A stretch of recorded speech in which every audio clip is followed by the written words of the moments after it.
عائشہ رضی اللہ تعالیٰ عنہ فرماتی ہیں کہ ایک مرتبہ اللہ کے نبی کے پاس ایک صحابی آئے، ان کے ساتھ ایک بڑے میاں جی بھی تھے۔ اللہ کے نبی نے پوچھا کہ یہ کون ہیں؟ فرمایا کہ یہ میرے والد محترم ہیں۔ اللہ کے نبی نے فرمایا کہ اپنے والدین کے ساتھ حسن سلوک سے پیش آؤ اور ان کے آگے مت چلو اور ان کے بیٹھنے سے پہلے بیٹھو مت اور ان کی وجہ سے کسی کو گالی بھی مت دو۔ علماء کرام فرماتے ہیں کہ اگر بغیر ضرورت کے اگر کوئی ضرورت ہے تو پھر تو ماں باپ کے آگے چل سکتے ہو، مثلا رستہ دکھلانا ہے۔ اگر ضرورت نہیں تو پھر ماں باپ کے پیچھے چلنا چاہیے، آگے مت چلنا چاہیے، یہ ادب کے خلاف ہے۔ ان کی وجہ سے گالی مت دو۔ اس حدیث کا مطلب کیا ہے کہ تم کسی کو برا بھلا مت کہو، اس لیے کہ اگر تم برا بھلا کہو گے تو پھر وہ تمہارے ماں باپ کو برا بھلا کہیں گے اور پھر تو ان کے ماں باپ کو برا بھلا کہو گے، وہ تمہارے ماں باپ کو گالی دیں گے تو تم گویا کہ تم سبب بنے۔ اس کے ماں باپ کو تم نے گالی دی، وہ تمہارے ماں باپ کو گالی دے گا تو تم سبب بنے اپنے ماں باپ کو گالی دینے کا۔ اس لیے کسی کے ماں باپ کو برا بھلا مت کہو۔ اللہ کے نبی نے فرمایا ذلیل ہے ذلیل ہے ذلیل ہے وہ انسان کہ جس نے اپنے ماں باپ کو بڑھاپے کی حالت میں پایا اور ان کی خدمت کر کے جنت حاصل نہ کی۔ جبرائیل علیہ السلام نے فرمایا، جب اللہ کے نبی نے سیڑھی پر قدم رکھا تو صحابہ کرام نے پوچھا کہ اللہ کے نبی آپ نے آمین کیوں کہی؟ تو ان میں ایک بات یہ بھی تھی کہ اللہ کے نبی نے فرمایا ابھی جبرائیل علیہ السلام میرے پاس آئے تھے اور فرمایا ہلاک ہو جائے وہ انسان کہ جس نے بڑھاپے کی حالت میں اپنے ماں باپ کو پایا اور خدمت کر کے ان کی جنت حاصل نہ کی۔ اے انسان، اللہ کے نبی نے ماں باپ کی شان کے بارے میں بہت کچھ فرمایا کہ بہترین جنت کا دروازہ والد ہے کہ اس کی خدمت حاصل کر کے انسان جو ہے وہ جنت میں جا سکتا ہے۔ اللہ کے نبی نے فرمایا اگر ماں باپ راضی تو اللہ راضی، اگر ماں باپ ناراض تو اللہ ناراض۔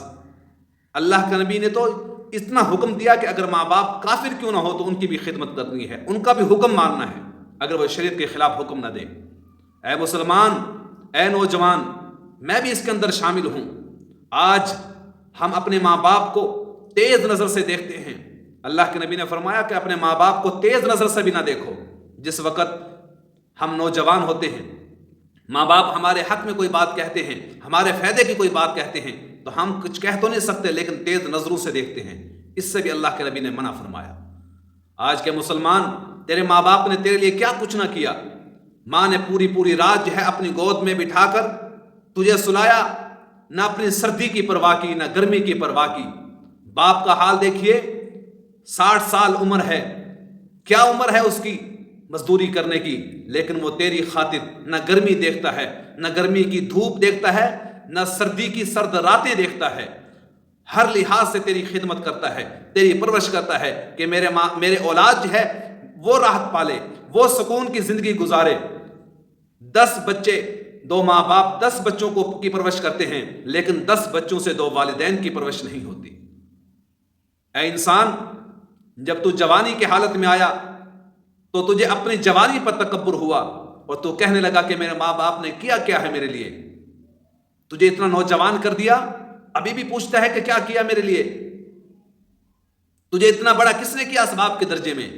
چلنا اس نے سکھایا، پھرنا اس نے سکھایا، 7 سال کی عمر تک تیرے پیشاب کو اس نے دھویا، ابھی بھی پوچھتا ہے کہ میری ماں نے میرے لیے کیا کیا؟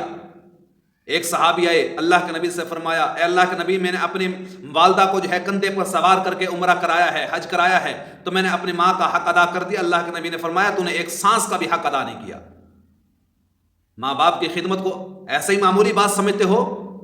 ویس کرنی رحمۃ اللہ علیہ کو اللہ کے نبی نے بہترین تابعین میں شمار کیا، فرمایا کہ اسے دعا کرانا اللہ اکبر کبیرہ، حالانکہ انہوں نے اللہ کے نبی کا دیدار نہیں کیا ماں کی خدمت کرنے کی وجہ سے، لیکن پھر اللہ نے بھی ان کو یہ صلہ دیا کہ ماں کی خدمت کرنے کی وجہ سے اللہ کے محبوب کی زبان سے جو ہے فرمایا کہ ان سے جو ہے دعا کرانا۔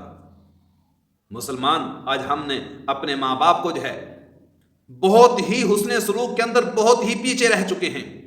یہ شب برات آنے والی ہے، اس موقع پر والدین کے نافرمان کی بھی توبہ قبول نہیں ہوتی، اس کی بھی اللہ معافی نہیں کرتے۔ اتنا بدبخت ہے یہ انسان کہ جو ماں باپ کا نافرمان ہو اللہ اس کی بخشش نہیں فرماتے۔